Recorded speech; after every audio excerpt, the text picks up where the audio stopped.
Boom! The Helin's Flatfish, the bait of the day. I might talk about this little secret weapon for a bit. You ready to run and gun? It's time for blast off. Let's go.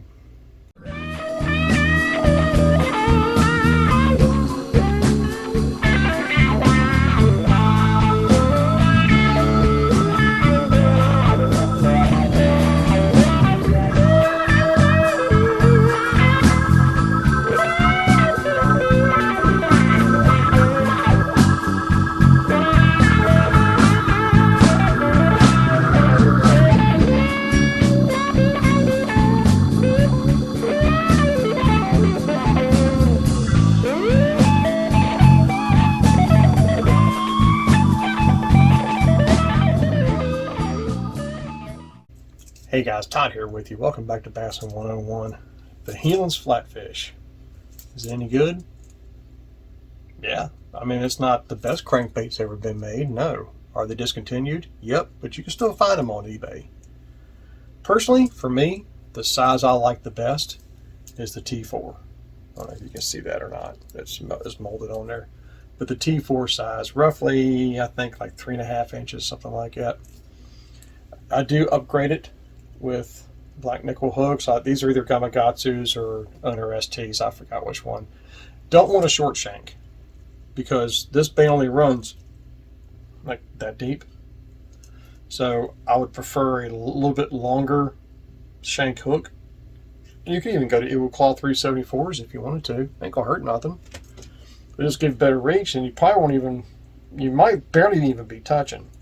I got I actually have number 4 split rings on this one, so actually it lets these hooks hang down just a little bit lower.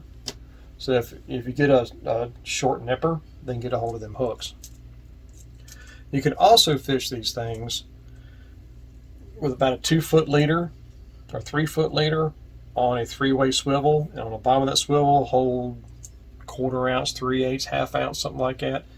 Drag this thing to the bottom, and then you just drag the sinker along and let this thing do what it does in any depth of water. I mean, this was designed to be used any kind of way. But if you're used to fishing like 2-foot deep ponds or creeks or rivers or anything like that, that's a good answer to a topwater bait. Because if they won't come up and commit the way that the depth this thing runs, well, catch them ones that don't want to commit and break the surface. But keep in mind one very important thing. You don't overpower this bait. You're going to learn quick the speed you need to be cranking this thing at, because it will do that. Is it a long distance caster? Not really. It will tend to go like this in the air sometimes, not all the time. It still casts good. Don't get me wrong. It still has a good casting to it, and it comes with these little hand-tied little clips on the front. Just leave them. They're fine. Unless they're completely rusted, which I've never found one. But if they're completely rusted, then go ahead and put like a little snap or something on there. But other than that, I just use the stock factory wire it's on there. I've never had an issue with it. It's never bothered me a bit. Can you throw these on bait casters? Yep, you definitely can. You can also throw on a spinning rod. It actually might be better for you on a spinning rod, because with that you can get a lot longer casts and cover a lot more water with this thing.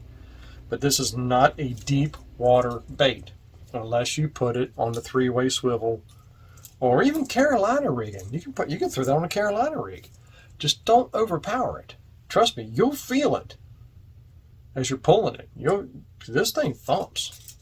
It doesn't have this type of an action. Has a very tight action like that. So trust me, you'll feel it, and you'll feel it fouling. Wanting to spin around like this if you're dragging it on the bottom. If you're fishing on top, you can watch it. Trust me. Is this going to make it to my final, simplify your fishing deal? Is this going to make it to my final selections or whatever? No. But I am going to keep the ones I have on back burner, because you never know, down the road I might decide to throw them. I got this in frog. This was like from the late 60s. I got in frog, black, orange, white. There's a few different colors I have these in.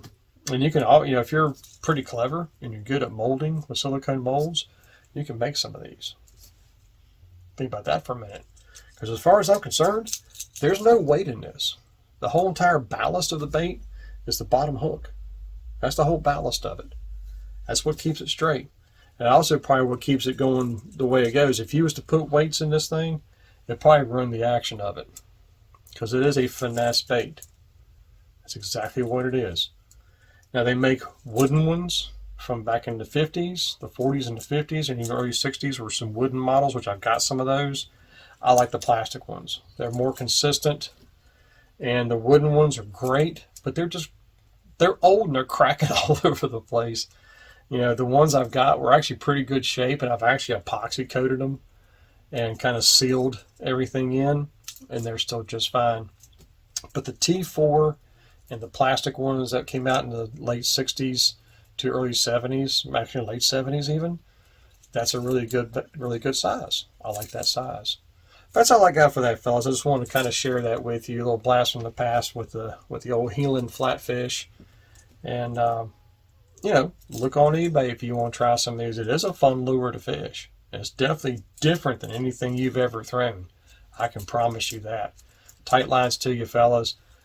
May the Father bless you and keep you in Yeshua's name. And as always, fish on. Just hooked myself. Good golly.